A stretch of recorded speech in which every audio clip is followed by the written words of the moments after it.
Sean bienvenidos a la Suprema Corte de Justicia de la Nación. Les saluda José de Jesús Cruz y Baja y nos encontramos en su programa El Pleno en Vivo. Este día se realiza una sesión solemne conjunta de plenos de la Suprema Corte de Justicia de la Nación, del Consejo de la Judicatura Federal y del Tribunal Electoral del Poder Judicial de la Federación con motivo de esta ceremonia de terminación del periodo como ministro de la Suprema Corte de Justicia de la Nación del ministro José Ramón Cosío Díaz, un asunto importante en términos constitucionales cuando se plantea en el marco de lo que establece el artículo 94 de la Constitución Política de los Estados Unidos Mexicanos, donde se establece que los ministros que integran la Suprema Corte de Justicia de la Nación ejercerán el cargo por un periodo de 15 años. Este periodo, que en el caso del ministro José Ramón Cosío Díaz dio inicio el primer día de diciembre del año 2003 y culmina el 30 de noviembre del presente año 2018,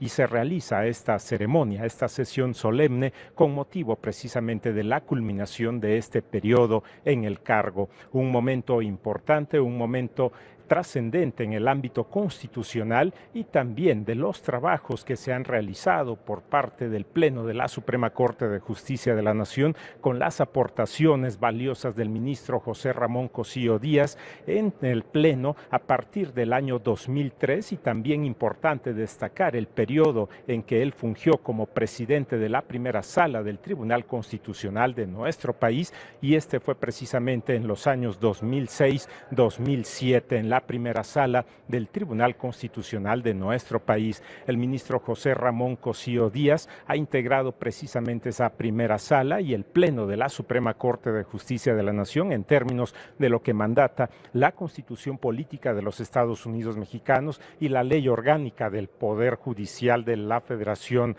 Aportaciones del ministro José Ramón Cosío Díaz en los debates que cotidianamente se plantean en el Pleno de la Suprema Corte de Justicia de la Nación, y de acuerdo a los objetivos que se planteó al inicio de su periodo. Entre ellos destaca precisamente una función fundamental en lo que corresponde a la integración de las sentencias a la conformación de las mismas y el lenguaje que debe ser usado en esta y la estructura correspondiente como uno de los elementos importantes para acercar precisamente a la sociedad las determinaciones del Pleno del Tribunal Constitucional de nuestro país. Aportaciones también en diversos sentidos en el ámbito constitucional, fundamentalmente en el sistema federal del Estado mexicano, entre otros elementos importantes como la defensa de los derechos humanos y casos emblemáticos que fueron resueltos precisamente en el Pleno de la Suprema Corte de Justicia de la Nación, y donde las aportaciones del ministro José Ramón Cosío Díaz fueron trascendentes. Elementos, como hemos señalado, en el ámbito de los derechos humanos, también las cuestiones correspondientes al ámbito precisamente del sistema federal, y en las aportaciones de cada una de las acciones de inconstitucionalidad, las controversias constitucionales y también los diversos juicios de amparo que han sido resueltos en estas instancias de la Suprema Corte de Justicia de la Nación, y también la vertiente académica del ministro José Ramón Cosío Díaz, y también lo que en su momento se destaca como autor de diversas obras, 26 obras que se destacan precisamente en la conformación de este bagaje que el ministro José Ramón Cosío Díaz aporta a la sociedad mexicana. Diversos elementos en el ámbito de su trayectoria, cuando da inicio precisamente en el año de 1990 como secretario de Estudio y Cuenta en la Suprema Corte de Justicia de la Nación, y posteriormente como coordinador de asesores de la presidencia en esta Suprema Corte de Justicia de la Nación durante 4 años, y posteriormente en el año 2003 su llegada como ministro de la Suprema Corte de Justicia de la Nación. Estos son algunos elementos a tener en cuenta en el seguimiento de esta sesión solemne, de esta ceremonia del ministro José Ramón Cosío Díaz en la culminación de su encargo como ministro del Tribunal Constitucional de nuestro país. En este momento iremos a una pausa y volvemos con ustedes con más comentarios al respecto. Vamos a la pausa.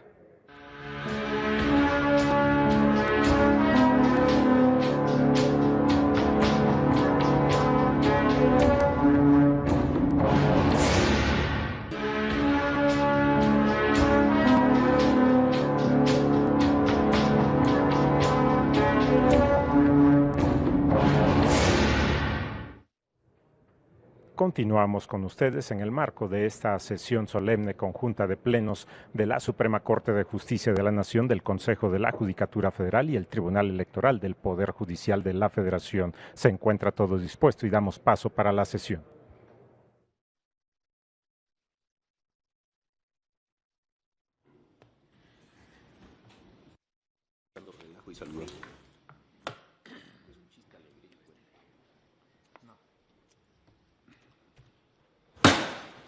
Se abre esta sesión pública solemne conjunta de los plenos de la Suprema Corte de Justicia de la Nación y del Consejo de la Judicatura Federal, asistiendo también como invitados especiales el Pleno de la Sala Superior del Tribunal Electoral del Poder Judicial de la Federación.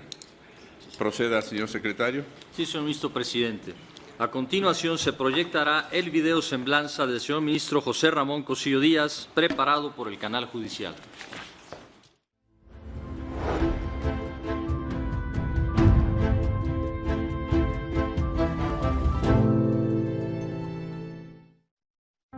El ministro José Ramón Cosío Díaz estudió Derecho en la Universidad de Colima y cuenta con posgrados de la UNAM y de 2 instituciones educativas de Madrid, el Centro de Estudios Constitucionales y la Facultad de Derecho de la Universidad Complutense.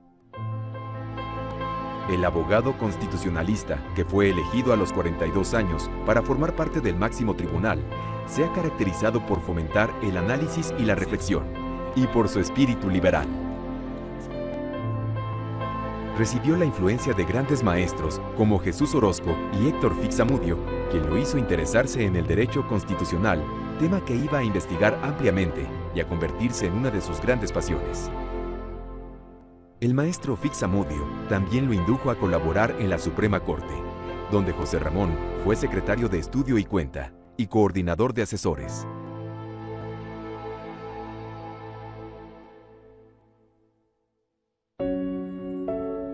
Paralelamente, el joven abogado daba clases en diversos centros de estudio.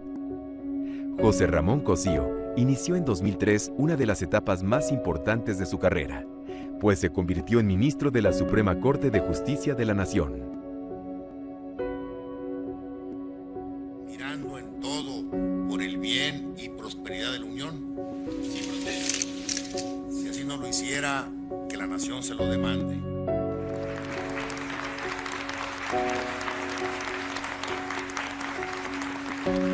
Fue el primer ministro designado para el periodo fijo de 15 años, antes vitalicio, que estableció la reforma judicial de 1994, reforma en la que él mismo había participado y que transformó el alto tribunal. El nuevo e impetuoso integrante de la Corte iba a hacer destacadas contribuciones y a elaborar o a participar en proyectos trascendentales para la historia constitucional de nuestro país. Yo creo que son varios los asuntos que a mí me ha tocado ver. Primero fueron aquellos asuntos de los municipios, unos asuntos de Pachuca y de Tulancingo, donde la Suprema Corte reconstituyó, reelaboró, reinventó la condición municipal. En segundo lugar, algo que también ya no se ve, pero fue esta reducción que hicimos a través de varias decisiones de la primera sala, algunas del Pleno, en el sentido de reducir las posibilidades de litigio fiscal.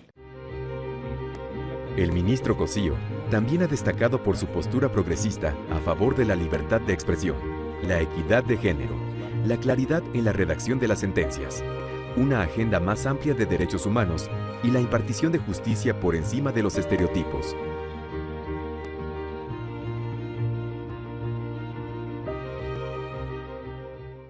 Luego hay una gama muy amplia de asuntos en los cuales también hemos reordenado el sistema federal mexicano. Había un desorden, me parece a mí, que lo veíamos en muchas materias. Eso me parece que ha ayudado. Y luego ya en la parte de derechos, pues creo que hemos tenido decisiones muy importantes, más allá de la opinión que a cada cual le merezca, pero creo que ayudamos a dar certeza en las condiciones de la píldora al día siguiente, los matrimonios de personas del mismo sexo, la condición también de interrupción del embarazo como un grupo. Hemos también, me parece, desarrollado de buena manera el artículo 2, la condición de los pueblos y de las personas indígenas en el país. Otros casos, uno que a mí me es muy importante y cercano es esto que le llamamos acá el caso Radilla, y una que también para mí ha sido muy interesante, muy importante, es el uso que hemos hecho de información científica en las sentencias, empezando con los casos de VIH, SIDA de los miembros de las Fuerzas Armadas, hasta otra gran cantidad de casos que han tenido que ver con escoliosis, diabetes, en fin, una serie de enfermedades, de determinaciones urbanísticas, determinaciones económicas, en una gama de asuntos. Yo ahí creo que hay algunos elementos que sí han reconducido, reinventado en alguna medida las formas del derecho en México. En el aspecto personal, el ministro Cosío tiene 7 hijos, y algunos de ellos han estudiado leyes como él. José Ramón Cosío es miembro de muy diversas agrupaciones, como la Academia Mexicana de Ciencias, la Barra Mexicana Colegio de Abogados y el Colegio Nacional, entre otras. Es también autor de una extensa obra jurídica que incluye cerca de una treintena de libros y cientos de artículos especializados y de divulgación. Igualmente ha dictado incontables conferencias y seminarios en México y el extranjero, y ha recibido numerosos reconocimientos como el Premio Nacional de Ciencias y Artes 2009 en el campo de Historia, Ciencias Sociales y Filosofía. Por otra parte, diversas universidades le han otorgado el doctorado honoris causa. Cuando yo llegué a la Suprema Corte, el año de 2003, conocimos cerca de 7.250 asuntos, como Corte, no estoy diciendo con la sala. Este último año, antes de cerrar este año en que me voy, estuvimos alrededor de los 18.250.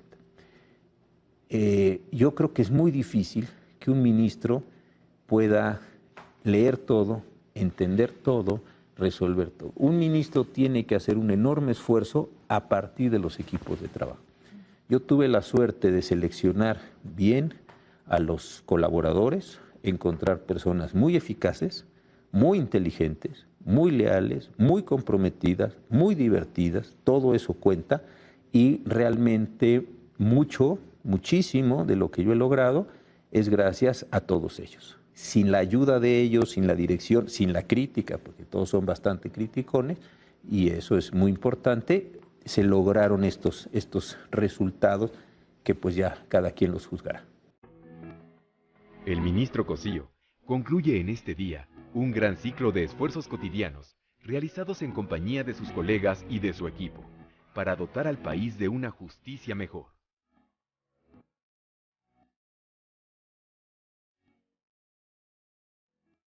Su ausencia será ostensible, pero sus contribuciones a la historia constitucional de México seguirán patentes, estudiadas y motivo de análisis en los años que vienen. Que a mí me dijeran, usted es una persona que trataba de aplicar la Constitución y de maximizar las posibilidades normativas de la Constitución con una cierta intencionalidad democrática, con una cierta intencionalidad social, con una cierta intencionalidad liberal, pues a mí me parece muy elogioso que las personas piensen que yo pude hacer una contribución en ese mismo sentido.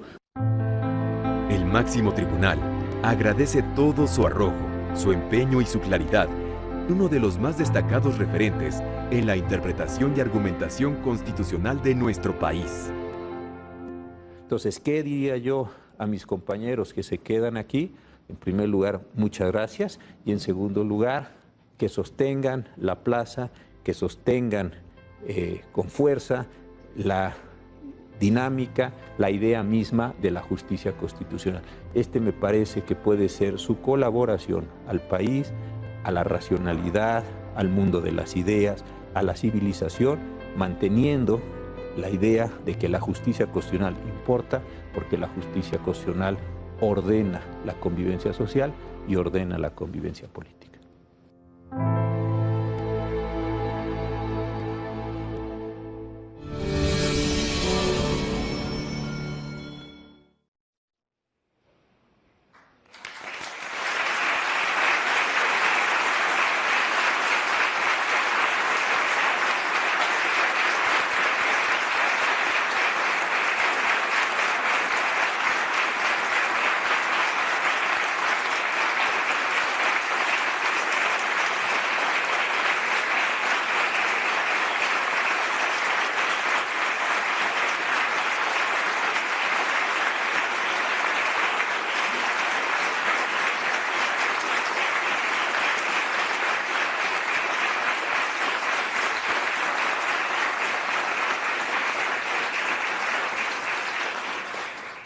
Continúe, señor secretario. Sí, señor. El señor ministro Javier Lainez Potisek pronunciará unas palabras. Tiene la palabra el señor ministro Lainez, por favor.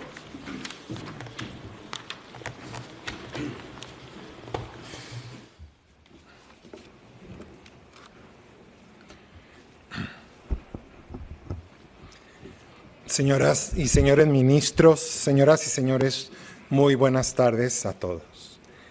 A la emoción inicial de haber sido invitado para pronunciar estas palabras, siguió un estado de inquietud e incluso de preocupación. En efecto, ¿cómo pretender ceñir en un puñado de hojas y en unos cuantos minutos 15 años en la vida del ministro José Ramón Cosío? Una tarea más que imposible. Sobre todo porque él supo conciliar su función de juez constitucional con la academia, con la investigación, escribiendo más de 30 obras y coordinando y compilando muchas otras, sin contar desde luego sus prolíferas participaciones en cuadernos académicos, revistas especializadas y prensa. No pretendo, pues, ni abarcar ni definir su legado. El reconocimiento al ministro Cosío es ya parte de la historia jurídica contemporánea de nuestro país y estoy seguro seguirá consolidándose en los años por venir.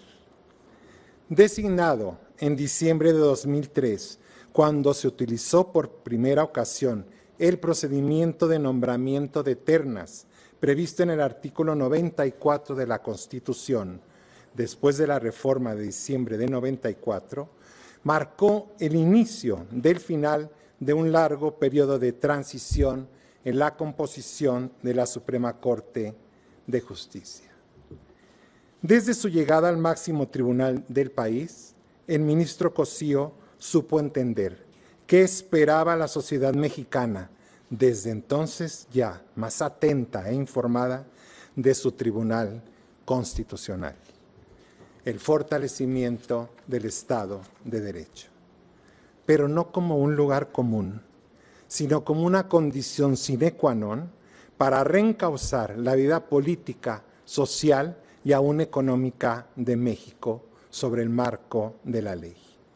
Ello como una de las últimas oportunidades para evitar la división de la sociedad y su confrontación en un país que, si bien ha experimentado importantes avances, mantiene todavía inequidades e injusticia que nutren la desesperanza y la decepción de muchos mexicanos en sus instituciones.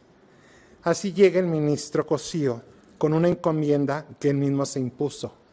La conocía desde mucho antes, pues jugó un rol importante en el diseño de la reforma constitucional de 1994. Su gran apego y conocimiento del Poder Judicial, del derecho comparado, aunado a su ya brillante carrera como jurista y como académico, dieron claridad a esta encomienda. Desde el inicio, a través de sus proyectos, de sus intervenciones, votos particulares y de sus réplicas, vimos a un juez constitucional convencido y convincente que basa su legado en dos cimientos fundamentales. Primero, la consolidación y fortalecimiento de la Suprema Corte de Justicia como una institución humana, sólida y fuerte, que asegure el equilibrio y los pesos y contrapesos del poder político. Y segundo, el respeto efectivo de los derechos humanos. Y una vez más, no como un lugar común, puesto que Cosío supo ver que además de impartir una justicia restaurativa y de analizar día a día durante 15 años una diversidad de casos, problemas humanos, de materias y tiempos, es necesario observar más allá de los aspectos concretos cómo se mueve y se articula el orden jurídico. Se es juez constitucional para crear una doctrina que dé sentido y efectividad al contenido del derecho de las personas, tanto de aquellos enunciados bajo la forma de reglas como de principios. Que el juez constitucional debe ver y aplicar el derecho a través de la realidad, pues no puede ser ajeno a la vida cotidiana de las personas, de la comunidad, de la nación. Tampoco puede abstraerse del impacto presente y futuro de su decisión. Que la función de ministro de la Suprema Corte no puede ser una función estática, sino dinámica. Sin embargo, lo que nos deja claro Cosío es que esta creatividad en la interpretación de la norma puede darse a la vez respetando la hermenéutica constitucional, sin rupturas violentas cuando no es necesario, pero con decisión cuando hay que hacerlo. Tanto como integrante de la primera sala como en el Pleno, ejerció su función como juez constitucional desde una perspectiva liberal, comprometido con el Estado de Derecho y con los principios que lo definen, impulsor de asuntos que ahora son fundamentales para el entendimiento de muchas de las libertades sobre las que nos tocó pronunciarnos.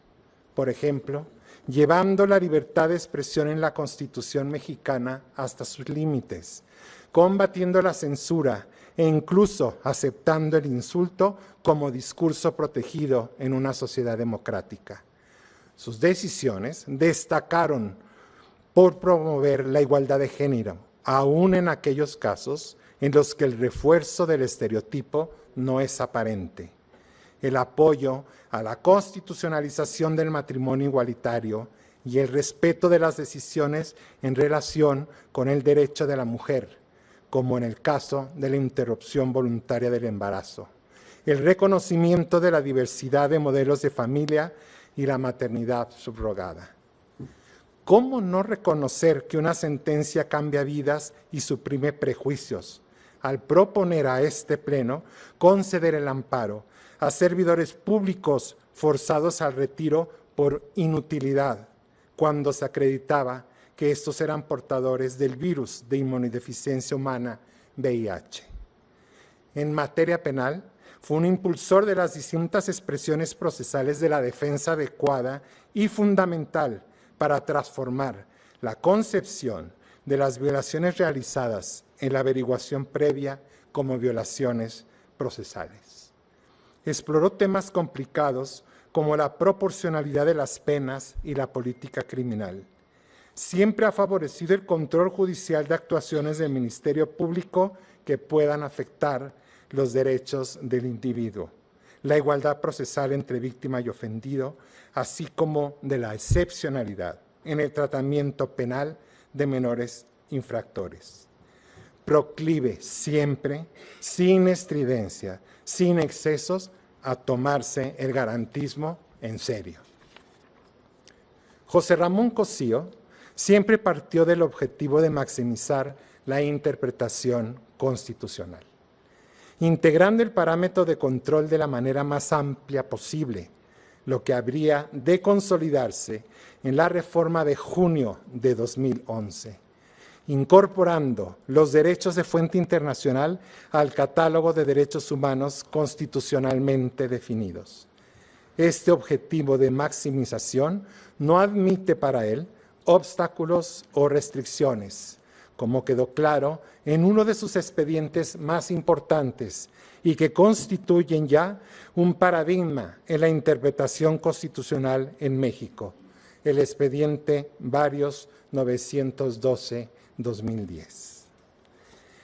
En cada uno de sus proyectos, el ministro Cosío fue pionero en la transformación de las metodologías tradicionales para el análisis y estudio de los casos a resolver, comenzando con el cambio en la escritura y redacción de las sentencias.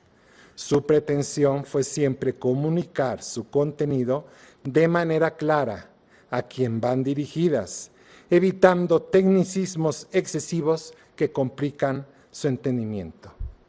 También ha sido promotor de la incorporación de la evidencia científica en las sentencias, con la conciencia de las limitaciones de los jueces constitucionales en el entendimiento de un mundo crecientemente complejo y la necesidad de formulación de preguntas y colaboración de expertos en ramas que van más allá del conocimiento jurídico. Pero este invaluable trabajo desarrollado a lo largo de 15 años no se debe solo a la preparación profesional del ministro. Sin duda, hay que subrayar como mínimo 3 rasgos característicos de su personalidad. Primero, su indiscutible honestidad intelectual. El sentido de su pensamiento fue un libro abierto para todos los que lo acompañamos en esta etapa de su vida. Nunca traicionó sus convicciones.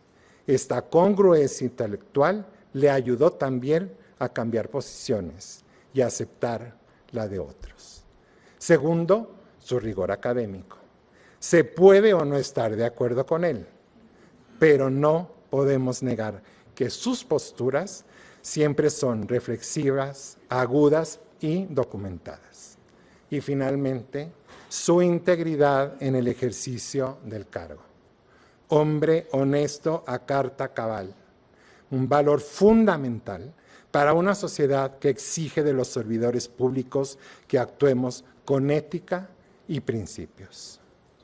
Señoras y señores, hoy el ministro José Ramón Cosío deja su cargo en la Suprema Corte de Justicia de la Nación. Su retiro se da en un contexto histórico en el que esta institución está llamada a refrendar ante la sociedad mexicana su compromiso de no bajar la guardia en la protección de los derechos humanos y garantizar el mantenimiento del sistema de pesos y contrapesos en un momento en el que, según sus propias palabras, la Suprema Corte va a tener que contender mucho con el poder político y con otros fenómenos que no se habían presentado. Y es, en este contexto, ministro Cosío, que deja usted una silla muy difícil, pero muy difícil de llenar. Afortunadamente, este no es un discurso funerario. Aunque estado usted aquí de cuerpo presente, todavía respira. Tampoco es un discurso de jubilación. Conociéndolo, eso es imposible. Estamos aquí reunidos en sesión solemne para cerrar con usted una etapa de su vida y ciertamente para celebrar el inicio de otra. Cuando uno concluye una etapa, 2 sentimientos se contraponen. En retrospectiva, un sentimiento de pérdida por lo que dejamos atrás, a lo que corresponde el desahogo del duelo. Esa fase, señor ministro, es algo personalísimo. Su familia, su ponencia y sus amigos no podemos sino acompañarlo. Pero, por otro lado, hacia el futuro se abre la expectativa de un nuevo comienzo, la emoción y el reto de volver a empezar. Le entregó usted al Poder Judicial de la Federación más de 15 años de su vida.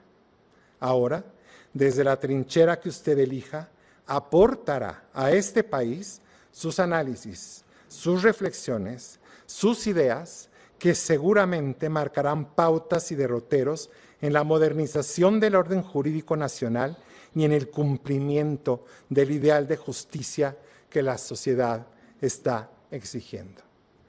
También esperaremos de usted una sana crítica hacia la labor que esta Suprema Corte de Justicia realiza, pues siempre será usted un interlocutor privilegiado. Esta es su casa, aquí tiene 10 incondicionales amigos. Gracias, José Ramón, por todo.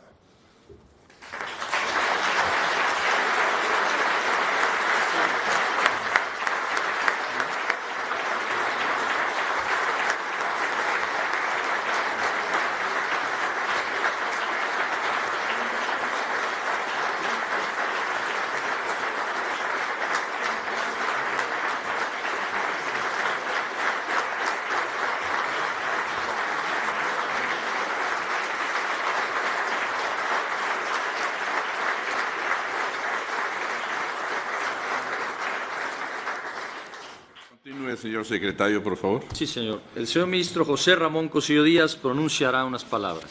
Por favor, señor ministro Cosío Díaz.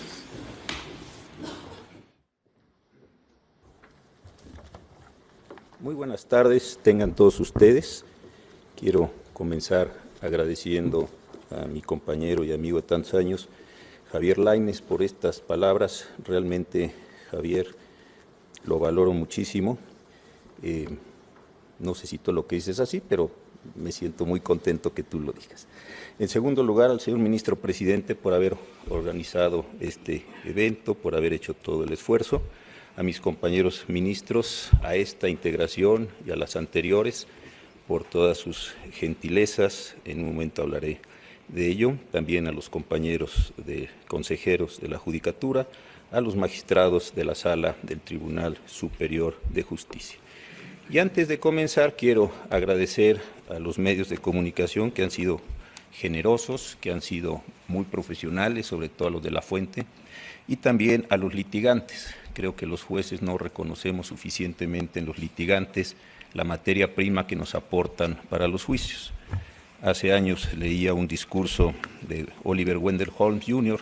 en una asociación de abogados, hay una entidad del estado de Massachusetts, y decía que le parecía de la mayor importancia reconocer el trabajo que hacen los litigantes día a día al aportarnos razonamientos, agravios, alegatos y un conjunto de elementos que son muy importantes.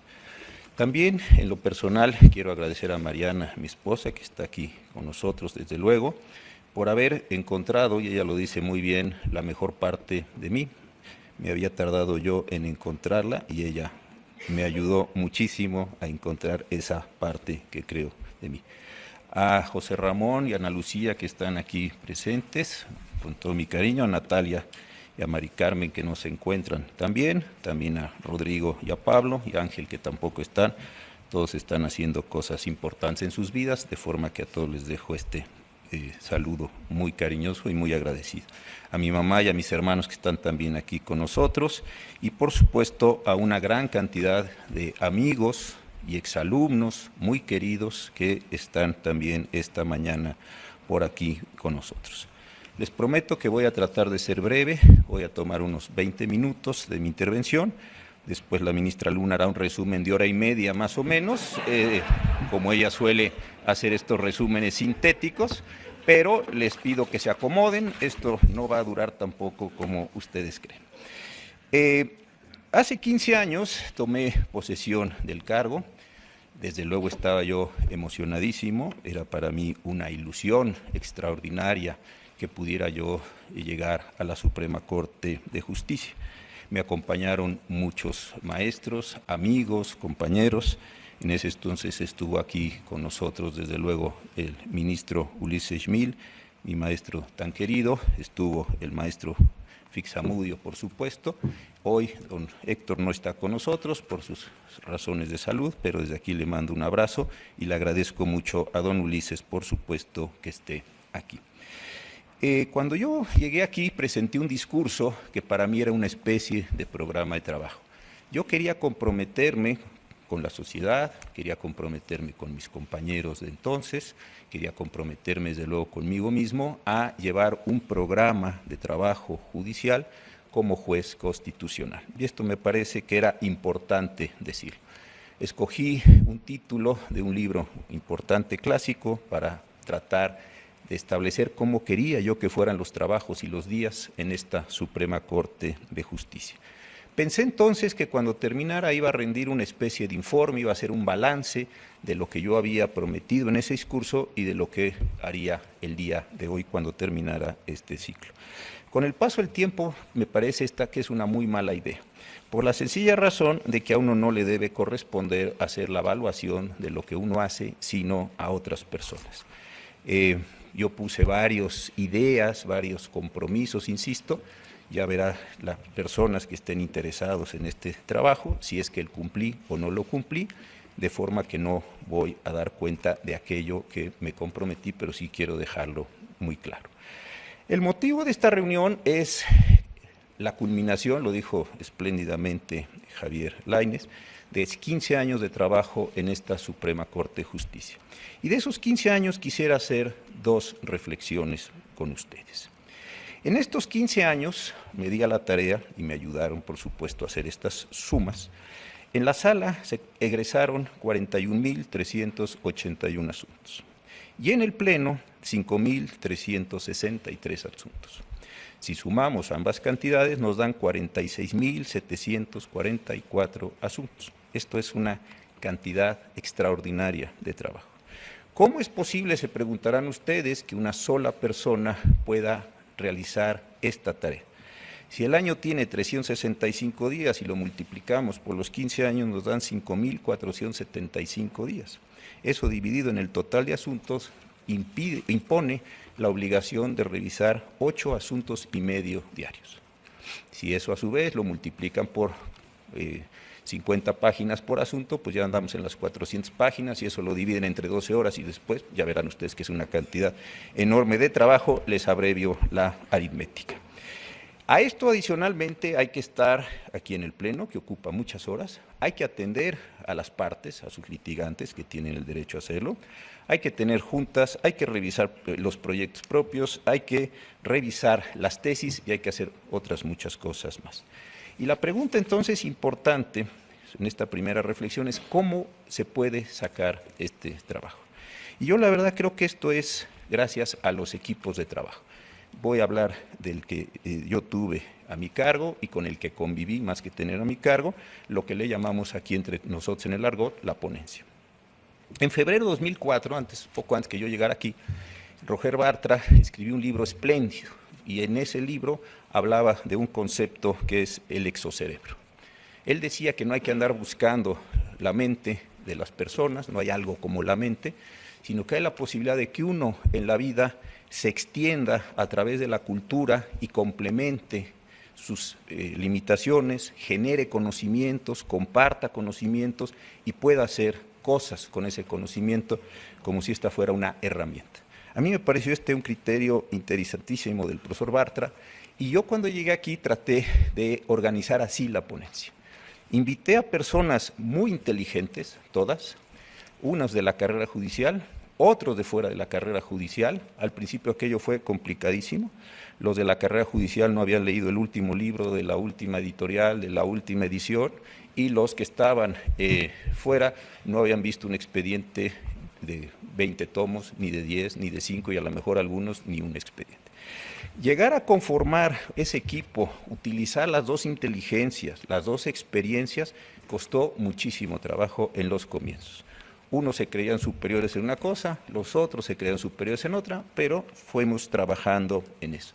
Al proceso de formación de este equipo, luego vino el de mantenimiento, el de los cambios normales, etcétera, hasta que se conformó una idea de comunicación recíproca entre esto que originalmente eran dos mundos bastante separados, más de lo que pudiera parecer. Y aquí entonces es donde para mí vino mi mayor posibilidad de desarrollarme como ministro. Se conformó un grupo de trabajo muy importante, de verdad, muy inteligente, muy inquieto, muy compenetrado, donde entre todos pudimos hacer cosas interesantes e importantes. Si regresan a las cifras que acabo de dejar señaladas y piensan en el trabajo cotidiano, esto que se pueda decir de lo que yo hice en estos casos, de verdad, y no es un lugar común, y me estoy, como dijo Javier Lainez, no es un discurso funerario, no pienso irme a otra dimensión o a otra jurisdicción, como decía el ministro Román Palacios, es un asunto de la mayor importancia que yo les quiero señalar. Por el apoyo, por la amistad, por las enseñanzas que yo recibí, muchos de ellos saben muchas más cosas que yo de muchas materias y las aprendí de ellos en esta idea del profesor Bartra que me gusta tanto. Y también hay una parte quiero destacar que no suele destacarse con los equipos de trabajo y con los colegas, que es el compromiso moral.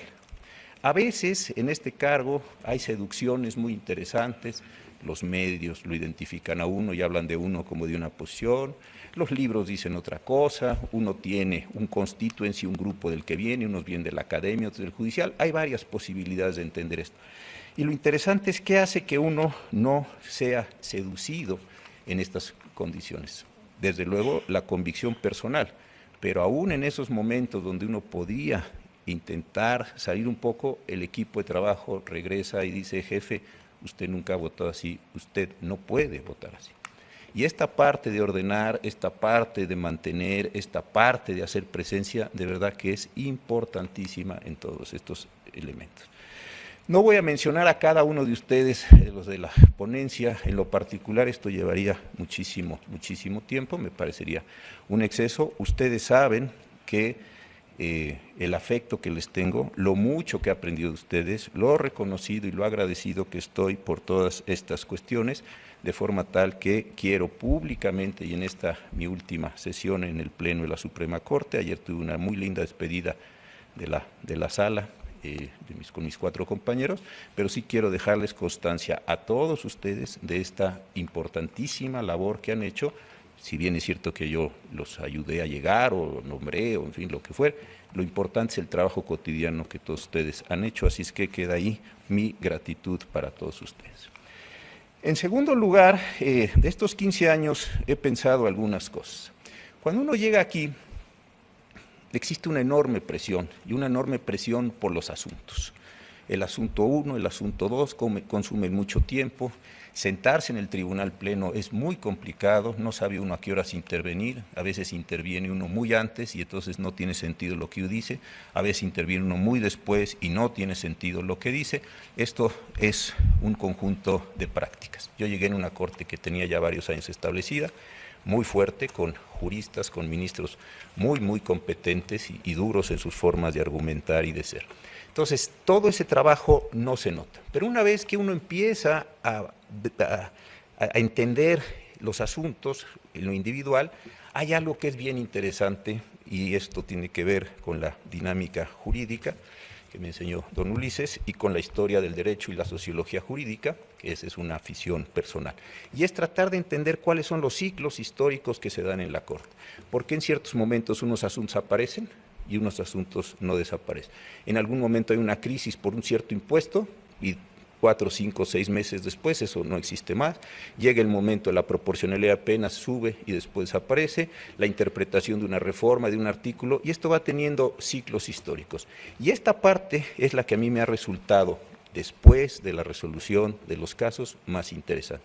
Es ver cómo un orden jurídico se crea, se mueve, se modifica, ver que en ciertas entidades se están generando problemas, que en otras entidades no se cumplen los incidentes de manera reiterada, sistemática. Es decir, ahí se puede hacer experiencia jurídica en este sentido.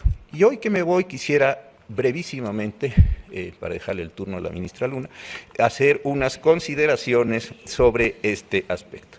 Cuando yo llegué aquí en diciembre del 2003, la democracia mexicana gozaba de cabal salud. Más allá si a algunos les gustaba o no que el presidente Fox fuera el presidente de la República, que hubiera una presencia muy importante de ciertos partidos de los entonces en las cámaras, más allá de eso teníamos una muy importante idea de la democracia en el mundo y en México, y esto me parece muy importante señalarlo. No había una disputa en ese momento por la condición democrática. Había procesos participativos, había un pensamiento sobre derechos humanos, etcétera. Lo mismo pasaba con la justicia constitucional. Estábamos en un momento extraordinario de la justicia constitucional. La primera generación, los ministros que tomaron posición el 1 de febrero del 2005, habían hecho un trabajo, del 95, perdón, hicieron un trabajo extraordinario. Salieron al mundo, empezaron a pensar como Tribunal Constitucional, se asociaron a los clubes de jueces constitucionales y realmente hicieron un proceso de renovación. Era un momento espléndido. Distintas fundaciones, distintos centros venían, reflexionaban, viajaban. Yo creo que esto fue extraordinariamente importante. En junio del 2011 se modifica el artículo 1, al que hizo alusión también el ministro Lainez, y esto es importantísimo. Yo creo que es uno de los cambios centrales en la historia constitucional del país, sobre todo en la dimensión del artículo 1. Se modifica el juicio de amparo y nos dota de mayores herramientas. Y hoy, si nos preguntamos dónde estamos, el día de hoy, me parece que el panorama no es tan halagüeño como estaba en ese año en el que yo llegué. En el mundo hay una gran cantidad de procesos muy diferenciados, muy complejos. Hay la aparición de nuevos actores, de nuevos poderes.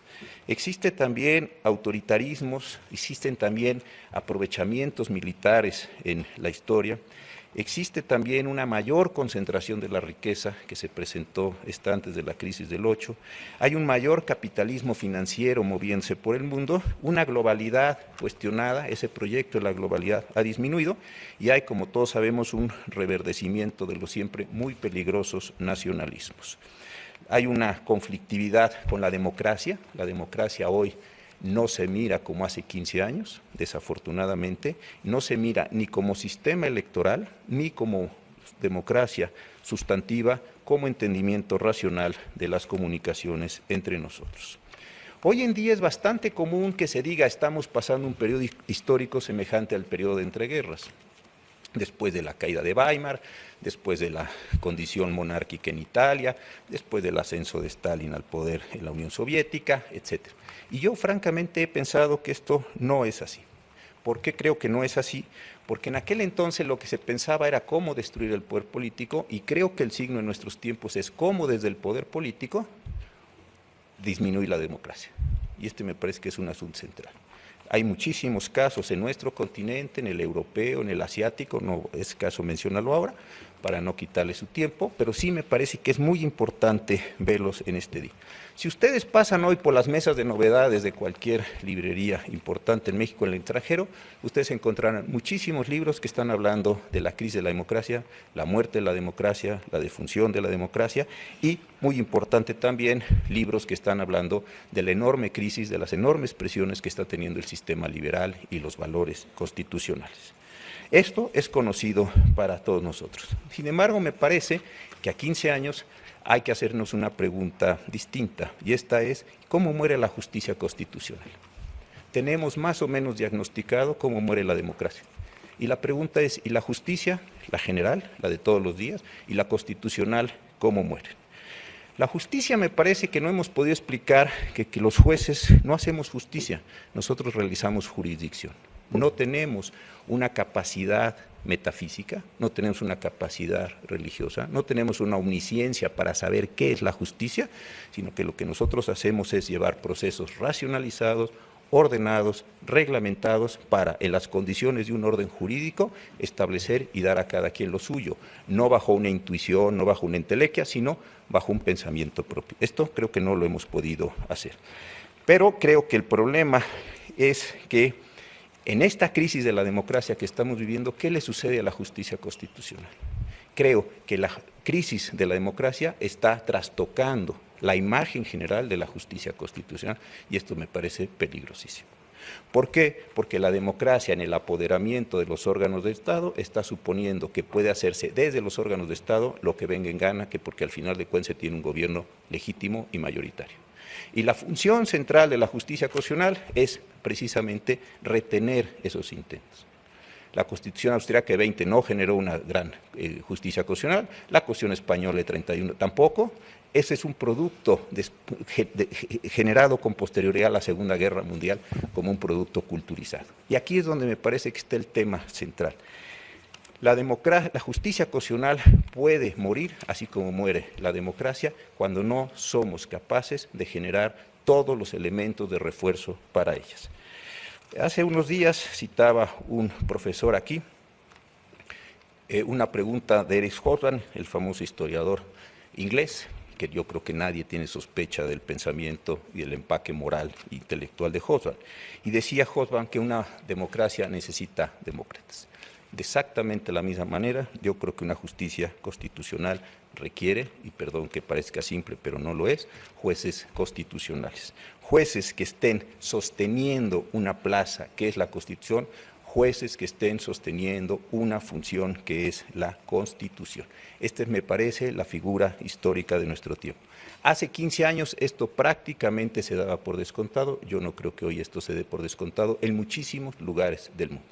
La tentación de apoderarse de la justicia constitucional, de destruir la justicia constitucional, de hacer cosas distintas con la justicia constitucional es importante. Y creo que este es el tiempo de los jueces constitucionales, no como un ego profesional, que eso no tiene ninguna relevancia, no como una condición personal, sino como forma de mantenimiento de los procesos civilizatorios que están presentes y que tienen que generarse en toda esta sociedad. Si esto no se logra, me parece que la democracia y la justicia constitucional terminarán. Quería compartir con ustedes estas breves reflexiones de hace 15 años por una última razón que tenía que ver también con lo que dijo Javier Lainez. A mí me parece que el derecho, y con esto termino, es un asunto extraordinariamente serio. Más allá de sus formas culturales, si lo impartían magos o dioses, cada sociedad va resolviendo sus problemas como va pudiendo en el signo de sus tiempos. A mí me parece que mantener el derecho calificado como Estado de Derecho o simplemente el orden jurídico es de la mayor importancia. Mantener la Judicatura Nacional potente, independiente, razonada y sensible es importantísimo. Y mantener a la profesión jurídica como generadora, como aplicadora de elementos sociales, me parece que es extraordinariamente importante. Hoy nadie puede dudar que nuestra cuestión es democrática, nadie puede dudar eso.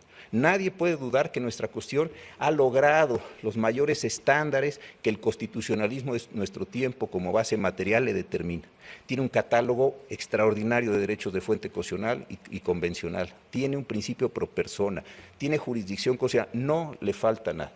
Creo que con el trabajo de simple y sencillamente aplicar la Constitución, más allá de los problemas de interpretaciones y de objetividades que todos conocemos y todos manejamos aquí todos los días, hay una posibilidad de que la justicia constitucional se convierta en un garante extraordinario, no solo de los derechos, no solo de las competencias, no solo de las facultades, sino del orden jurídico mismo. Y este me parece que sería uno de los elementos más importantes. Yo termino estos 15 años, la verdad, me voy muy contento y muy satisfecho. No sé si deba o no, pero sí estoy. Me voy en paz y muy agradecido. Esto último que parece simple, no es tan simple, porque se va uno con una tranquilidad personal, con una tranquilidad emocional y con una idea de seguir haciendo cosas para el derecho, cosas para la judicatura y cosas para la profesión. Nos seguimos viendo todos por ahí. Muchas gracias.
Resumen, Mac.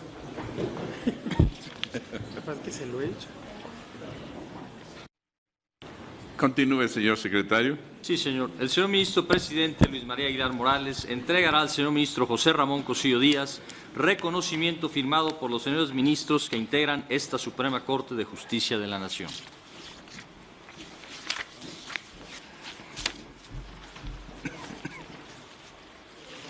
Muestra un agradecimiento físico del afecto que todos tenemos y el reconocimiento, José Ramón. Muchas gracias.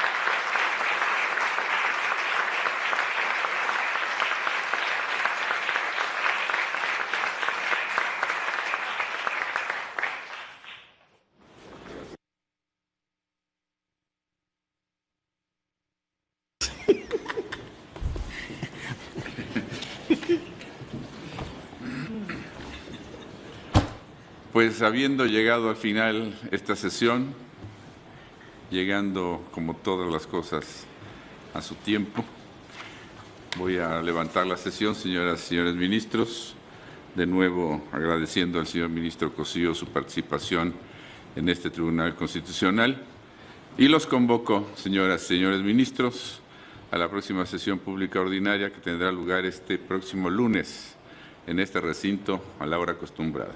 Se levanta la sesión.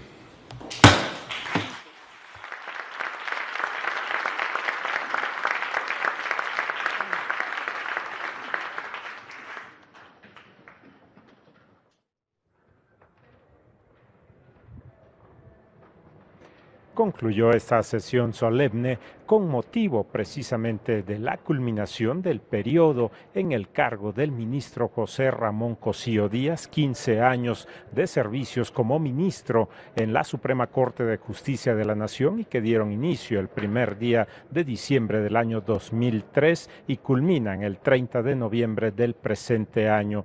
Esto en el marco de lo que establece la Constitución Política Federal en el artículo 94 y hemos podido observar el desarrollo de esta sesión solemne, de esta ceremonia y el reconocimiento a la labor realizada durante los 15 años en el Pleno de la Suprema Corte de Justicia de la Nación y en la primera sala del Tribunal Constitucional de nuestro país. Culminan en este momento precisamente el periodo del ministro José Ramón Cosío Díaz con los 15 años y es el momento en que se le rinde este reconocimiento en esta sesión solemne con la presencia de los ministros de la Suprema Corte de Justicia de la Nación, consejeros de la Judicatura Federal, magistrados de la Sala Superior del Tribunal Electoral del Poder Judicial de la Federación, los servidores públicos adscritos a su ponencia y servidores públicos en conjunto del Poder Judicial de la Federación. Agradecemos a todos ustedes el seguimiento a esta transmisión de la sesión solemne con motivo de este reconocimiento al ministro José Ramón Cosío Díaz. Por su atención, gracias.